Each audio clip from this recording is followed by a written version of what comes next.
주일마다 우리 여호수아서의 말씀을 여러분과 함께 나누고 있는데 오늘 이 여호수아서의 마지막 말씀을 전하게 되었습니다. 특별히 여호수아가 생을 마감하기 전에 이스라엘 백성들에게 아주 귀한 권면의 말씀을 하게 됩니다.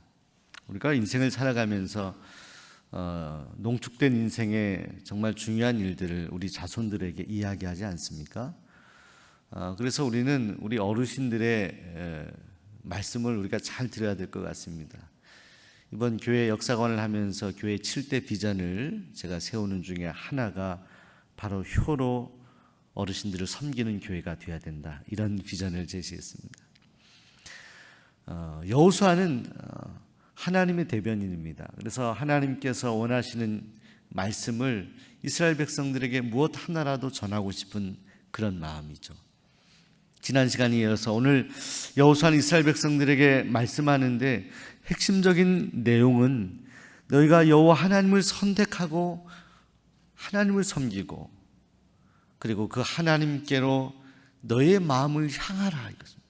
너희의 마음을 향하라. 이방신들을 버리고 우상을 버리고 하나님께로 너희 마음을 향하라, 방향을 전환하라, 이렇게 말씀하는 것입니다. 사랑하는 여러분, 너희의 마음이라고 이렇게 표현했습니다. 마음의 문제가 사실은 모든 것의 출발입니다. 모든 죄의 문제도 사실 이 마음에서부터 시작합니다. 우리가 우리의 마음을 다스리지 못하면 정말 우리가 원치 아니하는 그런 말이 나오고 행동을 할 수가 있는 거죠. 또 긍정적인 의미에서 하나님께서 우리를 구원하시는 위대한 구원의 일들도 우리의 마음, 심령에서부터 시작하는 것입니다. 그래서 로마서 말씀에 사람이 마음으로 믿어 의에 이르고 입으로 시인하여 구원을 얻는다 말씀입니다. 마음으로 믿어야 돼요. 여러분, 우리 마음을 어떤 다른 사람의 마음을 다 이해하는 것은 쉽지가 않습니다. 그래서 물속 깊은 곳 알아도, 열길 물속 알아도 한길 사람 속 마음 알기 어렵다, 이런 속담도 있잖아요. 대체로는 알 수 있을지 모르지만 그 사람의 마음을 정확히 알기는 어렵습니다. 그러나 그 마음 중심을 정확하게 알고 계신 분이 계십니다. 그분이 우리를 만드신 우리 하나님이십니다. 여러분, 부모는 그래도 대체로 자녀들의 마음을 압니다. 근데 자녀들은 부모님의 마음을 잘 몰라요. 부모가 자녀들의 마음을 그래도 잘 이해하고 아는 이유가 있습니다. 자녀를 사랑하기 때문에, 또 자녀를 길러봤기 때문에. 우리 마음의 중심에 생각하는 것, 고민하는 것, 또 때로는 우리 마음으로 짓는 여러 가지 죄악들, 모든 잘못들, 이것들을 사람이 사람을 파악하고 아는 것에는 분명히 한계가 있지만 우리 하나님은 모든 것을 다 아신다. 그 하나님께로 너희 마음을 돌이키라, 너희 마음을 향하라, 이렇게 말씀합니다. 여러분, 복음도 마찬가지입니다. 우리 마음의 중심이 하나님께로 향하고 우리가 마음으로 예수님을 나의 구주로 영접할 때 내가 구원받는 것입니다. 우리가 전도할 때에도 전도지를 나누어서 전도할 수 있겠지만 그 사람이 결국 구원받는 것은 마음으로 믿어서 입술로 고백해야 되는 거예요. 내 마음으로 믿음이 생겨야 되는 거예요. 하나님, 살아계신 그 하나님, 나 인생의 주인 되신 하나님, 그 하나님이 나를 사랑하셔서 우리를 구원하시기 위해서 예수님을 이 땅에 보내주시고 십자가에 찢기우시며 죽게 하셨다. 나의 모든 죄를 대속하셨다. 이것을 믿어야 돼요. 무엇으로 믿습니까? 실천으로 믿습니까? 행동으로 믿습니까? 우리의 믿음을 행동으로 보일 수 있지만 모든 행동의 출발은 우리의 마음이라는 거예요. 사랑하는 여러분, 우리의 마음이 어디에 속해 있나 하는 것을 우리 스스로는 잘 압니다. 내가 요즘에 고민하고 생각하는 정말 가장 무게중심을 두고 고민하는 것이 무엇인지를 우리는 잘 안다는 거예요. 그 마음을 하나님께로 돌이키면 좋겠다. 세상에서 하나님께로, 어둠의 그늘에서 하나님께로, 세상에 관심하는 것에서 하나님께로 돌이키는 거예요. 성도도 그렇습니다. 우리가 하나님의 선택을 받았다 하더라도 세상에서 살다 보면 자꾸 우리의 몸이 틀어져요. 저쪽으로 향해 가요. 때론 물질로 향하게 되고, 직장에서 승진에 향하게 되고, 또 자녀들 키우다 보면 자녀들에게 다 향하게 되고, 또 우리가 즐기던 어떤 습관적인 것들이 있으면 그것에 향하게 됩니다. 그것에 마음을 쏟게 되는데, 하나님 말씀하는 거예요. 여호와서를 통해 너희 마음을 하나님께로 향하라, 전환하라는 거예요. 방향을 바꾸라는 거예요. 너희 자세를 바꾸라는 거예요. 세상을 향하던 너희들의 자세를 하나님께로 향하라는 것입니다. 사랑하는 여러분, 이런 이야기가 있습니다. 어느 책에 보니까 개미들의 이야기가 나오는데, 이 개미들이 교회 옆에 개미 무덤에 거주했다는 것입니다. 그런데 여기에 어떤 큰 공사가 있어서 개미집이 무너지게 되었다는 겁니다. 그때 여왕개미가 개미들에게 이 집이 무너지기 전에 너희가 가장 소중히 하는 것 하나씩 가지고 나와라. 개미들이 진주도 가지고 나오고 장난감도 가지고 나오고 좋은 것들을 하나씩 가지고 나오는데, 어떤 소년 개미가 반짝반짝 빛나는 방울 같은 것을 하나 가지고 나왔다는 거예요. 그게 뭐냐 물어봤더니, 이 개미집이 무너지기 전에, 이사하기 전에 교회에 들어가 봤더니 어떤 허름한 복장을 한 분이 하나님 앞에 엎드려 기도를 하는데 그 눈에서 눈물이 뚝뚝 떨어지더라고요. 그것을 하나 받아가지고 이렇게 가져갔다. 여러분, 이 이야기 속에서 우리에게 은유적으로 상징하는 것들, 여러분, 하나님이 우리에게 원하시는 것은 다른 것이 아니에요. 하나님과 나와의 관계 속에서 내가 진실로 내 마음 속에 하나님을 향한 마음이 충만하여서 그 하나님을 생각할 때마다 내가 너무나 부족하고 연약한 죄인임을 인정하는 가운데 나의 모든 것들을, 허물들을, 나의 모든 잘못들을, 나의 모든 죄악들을 하나님 앞에 회개하며 내 마음을 하나님께 돌이킬 수 있다면, 그래서 우리가 하나님 앞에 눈물 한 방울 흘릴 수 있다면 그 눈물 한 방울이 하나님께는 가장 소중한 거죠. 그 하나님께로 너희가 돌이킬 수 없느냐. 여러분, 우리 예수님께서도 복음을 전하실 때 첫 설교의 제목이 무엇입니까? 회개하라, 천국이 가까웠느니라. 히라보로 메타노이아는 방향을 바꾸라는 거예요. 거룩한 천국에 입성하기 위해서 우리에게 주어지는 가장 중요한 그 천국문에 입성하기 위한 조건은 우리가 하나님 앞에 우리의 마음을 돌이키는 것, 하나님께로 향하는 것이다, 이렇게 말씀합니다. 우리 인생은 항해하는 배와 같습니다. 배가 앞에 암초를 만나요. 그때 이 배에 있는 사람들이 할 수 있는 선택들이 있습니다. 여러분, 암초를 저기 만나서 이제 곧 부딪혀야 되는데 배가 갑판에서 그 갑판을 깨끗하게 청소하는 일이 중요한 것입니까?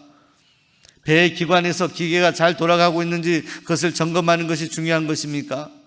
배에 기름이 채워져 있는지를 확인하는 것이 중요한 것입니까? 아니에요. 저 암초를 보면서 그 배는 방향을 선회해야 하는 것입니다. 방향을 바꾸어야 되는 것입니다. 지금 가고 있는 이 배의 길을 바꾸어 놓는 일, 이것보다 시급한 일은 없는 것입니다. 자, 이 참으로 어렵고 힘든 시대에 살아가면서 하나님이 오늘 우리에게 원하시는 것은 오늘 우리 인생의 방향, 그 방향을 하나님께로 향하는 것입니다. 바꾸는 것입니다. 여러분, 우리 하나님께서는 우리가 잘못하고 죄를 짓고 있어도 우리를 당장 멸하시지 아니하십니다. 하나님은 바로바로 이렇게 심판하시는 하나님. 요즘 코로나도 어려워서 회사에서도 이렇게 구조조정이 되고 그런 것 같아요. 세상은, 그런 세상을 여러분들 경험해 보신 분들이 계실 거예요. 이렇게 회사에서 잘 일하다가도 어느 날 회사가 어려워지면 이제 나가라고 이렇게 하는 일들이 있잖아요. 회사는 회사대로 살아야 되니까 그렇겠지만 이것이 세상. 하나님은 그렇지 않아요. 하나님, 우리가 아무리 부족하고 연약하고 죄가 많고 하나님 앞에 정말 멀어져 있는 그런 인생이라 하더라도 하나님은 우리에게 기회를 주세요. 하나님께 돌아올 때까지 하나님은 참고 참으신다는 거예요. 그래서 베드로후서 3장 15절에 또 우리 주의 오래 참으심이 구원이 될 줄로 여기라. 우리가 구원받는 것은 하나님의 은혜인데 그 하나님의 은혜라는 것은 오늘 우리를 향하신 하나님의 기다리십니다. 오래 참으십니다. 베드로후서 3장 9절에는 이렇게 말씀합니다. 죄의 약속은 어떤 이의 더디다고 생각하는 것 같이 더딘 것이 아니라 오직 너희를 대하여 오래 참으사 아무도 멸망치 않고 다 회개하기에 이르기를 원하시느니라. 저는 이 말씀을 참 사랑합니다. 제가 이 전도의 사역을 오랫동안 부교육자 하면서부터 현장 전도를 했던 이유 중에 하나는 이런 말씀들 때문에, 때를 얻든지 못 얻든지 너희는 복음을 전하라. 오늘 말씀, 아무도 멸망치 않고 하나님은 너희를 대하여 오래 참으사 모두가 회개하기를 원하신다. 그걸 어떻게 확인하시느냐? 하나님은 오늘 우리가 전도하면서 최선을 다해서 하나님의 뜻을 이루어내야 되는 거죠. 하나님의 마음을 품고 나가는 하나님의 백성들은 하나님께서는 오래 참으시는데 어느 때까지 참으시냐면 하나님의 소원은 모든 이들이 다 회개하여 구원받기를 원하시는 바로 그때까지 하나님 참으신다. 사랑하는 여러분, 오늘 우리가 여기 이렇게 이 자리에 저는 목사로 여러분들 성도로 함께 예배하고 있습니다. 우리가 이 자리에 올 수 있게 된 것은 오늘 우리의 의로운 행동 때문이 아닙니다. 우리의 결단 때문이 아닙니다. 우리를 오래 참아주시고 우리를 품어주신 하나님의 사랑 때문입니다. 하나님이 만일 우리를 참아주시지 않았다면 우린 여기 있을 수가 없어요. 우리 스스로가 얼마나 죄인인지를 압니다. 마음으로라도 우리가 하나님께 짓는 죄를 샌다면 셀 수 없이 우리는 많은 죄를 짓고 살아가는 인생. 하나님의 오래 참으심 때문에 우리는 여기 존재한다는 거예요. 그 오래 참으신 하나님께서 우리에게 원하시는 것은 단 한 가지, 하나님께로 향하라는, 다른 게 아니에요. 마음을 향하라는, 우리 마음의 중심을 하나님께로 향하라는, 하나님께 돌아오라는 거예요. 이번 명절에 여러분들 고향에 다녀오셨습니까? 코로나 때문에 가족들이 모이지 못한 경우도 많이 있습니다. 여러분, 저도 자녀를 낳아보니까 그런 마음이 이해가 됩니다. 명절 때 되면 특히 이 시골에서 고생하시며 자녀를 키운 자녀들이 이렇게 출가해서 이 시골에서 자녀를 기다리는 거죠. 명절에는. 자주 왕래하기 어려운 자녀들은 특히 그렇습니다. 명절에 자녀가 오기를 그렇게 기다리는데 명절 한 전날쯤 자녀가 전화해서 어머니 이번에는 좀 일이 있어서 못 가겠습니다. 그때 어머니나 아버지는 또 마음이 넉넉하셔서 그러냐, 너가 바쁜데 알았다 이렇게 말씀하셔도 여러분 고지고대로 믿지 마시기 바랍니다. 부모님 마음은 자녀를 보고 싶어하는 거예요. 다른 게 아니에요. 선물을 이렇게 두 손에 선물을 들고 또 돈 봉투를 가지고 이렇게 자녀가 부모님께 오는 것 그래도 즐겁겠지만 우리 부모님이 원하시는 것은 그런 게 아니야. 한 가지, 우리의 있는 모습 그대로 부모님 앞에 나와서 그 집 문 앞에서 엄마 제가 왔어요. 아빠 제가 왔어요. 어린 시절 그 모습 그대로 부모님 앞에 나아가는 거예요. 그것만으로 행복한 거예요. 자녀가 부모님께 돌아오는 것만으로 행복한 거죠. 자, 우리 하나님께서 원하시는 것도 똑같아요. 하나님이 우리에게 원하시는 것은 다른 것이 아닙니다. 우리가 우리의 마음을 돌이켜서 하나님께로 나올 수만 있다면 하나님은 그것으로 만족하시는 하나님입니다. 다른 것이 아니에요. 우리 마음의 중심. 왜 우리가 기도가 소중합니까? 왜 금요일 이 코로나 어려운 때 왜 우리는 11시 반, 12시까지 그렇게 3시간, 4시간 하나님 앞에 기도하는 것입니까? 하나님, 제가 여기 왔습니다. 세상에서 이런 저런 어려움들이 있었고 마음이 힘들고 어려웠지만 하나님, 제가 하나님 보고 싶어서 왔습니다. 여러분, 우리의 신앙생활은 하나님과 영적인 교제를 해야 되는 거예요. 부모와 자식 간의 관계가 그저 태어나고 혈연 관계인 것만으로 만족하여서는 아닙니다. 부모와 자녀의 가장 중요한 관계 속에 나타나는 그런 아주 따뜻하고 귀한 관계는 대화하는 것입니다. 대화. 여러분, 가족들과 대화하시기 바랍니다. 우리 곁에 계신 분들의 가족들과 대화합시다. 여러분, 어떤 일이 있어도 대화해야 돼요. 부부간에도 그렇고 자녀. 사단은 대화하는 것을 막아요. 어떤 식이든지 막아요. 여러분, 대화가 끊어지면요, 아무리 가까운 부부가 그런 사이라 하더라도 남남이 돼버리는 거예요. 아무리 가까운 자녀라 하더라도요, 어느 순간 대화가 끊어지면 남이 되는 거예요. 그런데 오늘 우리가 하나님과의 관계 속에서 하나님과의 대화가 끊어지면, 영적인 교제가 끊어지면 우리는 하나님과 남이 되는 거예요. 하나님은 안타까운 마음으로 우리를 기다리고 계십니다. 하나님이 떠나진 않으셔요. 오늘 우리 인생들이 떠나기 때문에 문제이죠. 오래 참으시면서 하나님은 기다리는 거예요. 너희가 나한테 나올 수 없겠느냐? 나에게 마음을 쏟을 수 없겠느냐? 나를 향하여 너희의 자세를 돌이킬 수 없겠느냐? 하나님은 기다리시는 거예요. 우리 주님은 우리가 주님께 돌이킬 때, 회개할 때 가장 기뻐하십니다. 누가복음 15장에 내가 너에게 이르노니 이와 같이 죄인 하나가 회개하면 하늘에서는 회개할 것 없는 의인 99을 인하여 기뻐하는 것보다 더하리라. 우리가 의인인 척 해봐야 소용이 없는 것입니다. 우리는 의인이 하나도 없어요. 여기 설교하는 저도 죄인 중에 죄인입니다. 하나님을 생각하면 얼마나 부끄러운지 모릅니다. 우리가 의인이라고 잘한 일들을 얘기할 필요도 없을 것 같아요. 우리는 다 죄인이에요.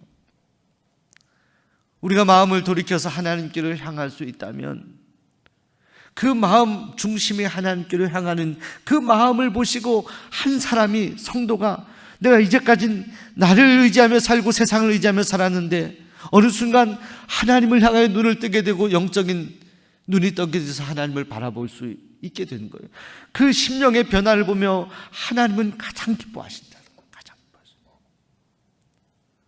왜 영혼 구원 전도가 소중한 거냐? 세상을 향하고 있던 어떤 한 영혼이 복음을 접함으로 해서 하나님을 향하여 새롭게 회개하게 되고 눈을 뜨게 되는 이 일을 하나님은 가장 기뻐하신다. 여러 사람이 아니라 한 영혼이 그렇게 하는 것에 대해서도 하나님은 기뻐하시고 이것을 가장 행복해 하신다. 이사야서 55장에 악인은 그 길을 불의한 자는 그 생각을 버리고 여호와께로 돌아오라. 그리하면 그가 긍휼히 여기시리라. 우리 하나님께로 나아오라. 그가 널리 용서하시리라. 마음에 무거운 짐을 가진 사랑하는 성도 여러분, 주님께 나오시기 바랍니다. 무조건 나오세요. 십자가 앞에 나오세요. 그러면 주님은 우리를 품에 안아주시고 선물도 주십니다. 사도행전 2장 38절에 베드로가 말씀했습니다. 너희가 회개하여 각각 예수 그리스도의 이름으로 세례를 받고 죄 사함을 받으라. 그리하면 성령을 선물로 받으리니. 저는 요즘에 기도합니다. 하나님, 저는 다른 것 원하지 않습니다. 제가 원하는 한 가지, 그것은 하나님이고 성령입니다. 제 안에 성령이 충만하게 하여 주옵소서. 여러분, 성령을 받으면 우리가 기뻐요. 마음에 기쁨이 넘치게 되는 것입니다. 우리가 성령을 받으면 우리가 새로워지는 거예요. 가치관이 바뀌게 되는 거예요. 수고스러운 무거운 짐들이 다 벗어지는 거예요. 우리가 하나님 앞에 회개하고 나오면 하나님은 성령을 선물로 주신다.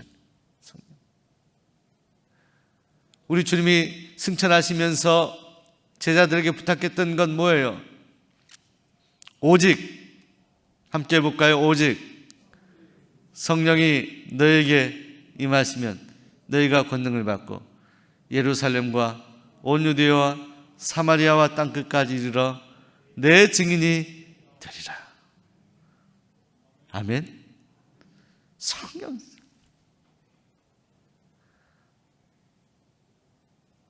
하나님께 집중하여 기도하면 우리 안에 성령이 충만해요. 그 뜨거운 마음을 가지고 나가서 복음을 전하는 것보다 행복한 인생이 없어요. 그것이 우리 삶의 본질이고 목적. 직장생활 하는 분들도 직장생활 피곤하더라도 하나님 오늘 저에게 이 직장을 허락한 것은 제가 이곳에 파송되어 제가 선교사로서 하루의 사역을 감당하기 위함입니다. 우리의 관점이 바뀌는 거예요. 우리의 욕심과 이기심을 충족하기 위한 일들이 아니라 하나님의 일을 이루기 위해서 우리는 파송된 존재이다 생각합니다. 이를 위해서 우리가 어찌해야 됩니까? 우리 있는 모습 그대로 하나님 앞에 나오는 것. 한 유명한 미술가가 자기가 있는 동네를 그리려고 하는데 거기에 인물을 한 사람 그리려고 했다고 합니다. 근데 그 미술가는 그 동네에 가장 어울리는 그 인물을 딱 발견했는데 그분이 청소를 하는 하루만 옷을 입은 그런 청소부였어요. 그 동네에 너무나 어울려서 그분에게 부탁을 했다고 합니다. 내일 몇 시에 이 장소에 좀 와주시면 그대로 와주시면 좋겠습니다. 오늘 그대로 그 모습 그대로 와주시면 좋겠습니다. 크게 살해하겠습니다. 제가 그림을 그리려고 하거든요. 그 다음날 그분이 시간이 딱 왔는데 보니까 말쑥한 차림으로 면도하고 깨끗한 차림으로 온 거예요. 그때 그 화가가 말했다고 합니다. 모습은 보기 좋은데 제가 원했던 그림은 아닙니다. 오늘 제가 선생님에게 약속한 것을 드릴 수도 없고 그림을 그릴 수가 없게 되었습니다. 하나의 상징적인 시사적인 그런 이야기라서 여러분 하나님께로 나온 데는 조건이 없어요. 우리 있는 모습 그대로 나오면 돼요. 우리는 어차피 죄가 많잖아요. 연약하잖아요. 흠이 많잖아요. 그것을 훌훌 털고 깨끗하게 말쑥하게 오기를 하나님 원하시는 게 아니에요. 내가 부족하고 연약하지만 있는 모습 그대로 그 즉시로 나의 심령을 가지고 주님 앞에 나오는 거예요. 하나님 앞에 나와서 나의 있는 모습 그대로를 나의 마음속에 있는 고민과 근심과 염려와 두려움을 하나님 앞에 토로하며 나의 하나님 앞에 기도하며 눈물 한 방울 뿌리며 하나님 앞에 간절히 원하는 것. 너희 마음을 여호와 하나님께로 향하라. 오늘 말씀이 여러분 마음 가운데 보석같이 심겨지기를 간절히 소원합니다.